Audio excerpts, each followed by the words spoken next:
Good morning students. Today is your Hindi online class. So be ready for this. Today we will read chapter 26 अशुद्ध वाक्यों का संशोधन।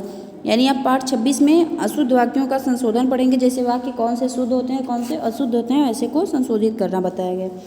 देखिए, वाक्य रचना करते समय हमेशा शब्दों को एक विशिष्ट तथा उचित क्रम में रखा जाता है। हिंदी भाषा में सबसे पहले कर्ता, फिर कर्म और अंत में क्रिया आती है। जैसे आपने इंग्लिश ग्रामर में पढ़ा होगा तो इंग्लिश ग्रामर में वाक्य कैसे होते हैं, एस वी ओ क्रम में होते हैं। नहीं, सब्जेक्ट होता है, फिर वर्ब होता है, फिर ऑब्जेक्ट होता है यानी कर्म होता है। लेकिन हिंदी में ऐसा नहीं होता।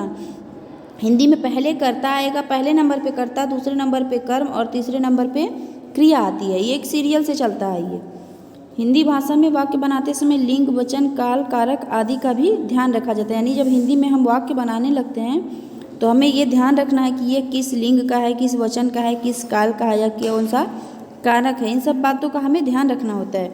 नीचे दिए उदाहरणों को देखिए नीचे कुछ एग्जाम्पल दिए गए हैं, इनको आपको देखेंगे तो समझ में आ जाएगा आपको। इधर देखिए अशुद्ध लिखा है, इधर शुद्ध लिखा है। मैंने हस्ताक्षर कर दिया, मैंने हस्ताक्षर कर दिए। मेरे से चाय नहीं पिया जाता। ये जो लोग बोलते हैं ना मेरे से ये नहीं हो रहा, मेरे से वो नहीं हो रहा, ये गलत शब्द होता है, गलत वाक्य होता है। मुझसे चाय नहीं पी जाती। दादाजी को एक गर्म गिलास दूध दो, दादाजी को एक गिलास गर्म दूध दो। उसने आगरा जाना है, उसे आगरा जाना है। मेरे भाई अस्पताल में डॉक्टर हैं, मेरा भाई डॉक्टर है। मैंने मेरा काम कर लिया है, मैंने अपना काम कर लिया है। पुस्तक पर नहीं लिखी, पुस्तक पर मत लिखो। आज गगन को जबरदस्त मार पड़ी, आज गगन को बहुत मार पड़ी। यानी ये सारे वाक्य हैं, इसको आपको पढ़ लेना है, समझ में आ जाएगा वाक्य को कि कैसे वाक्य क्या होता है, शुद्ध होता है और कैसे अशुद्ध होता है। जैसे देखिए, मेरी माता रोज रामायण को पढ़ती हैं, तो मेरी माता प्रतिदिन रामायण पढ़ती हैं। मेरे भाई मेरी बहन के साथ बाजार गया, मैं अपने भाई और बहन के साथ बाजार गया।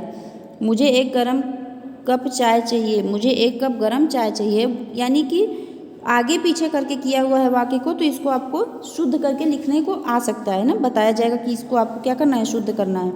मेरे को घर जाना है, यानी मुझे घर जाना है।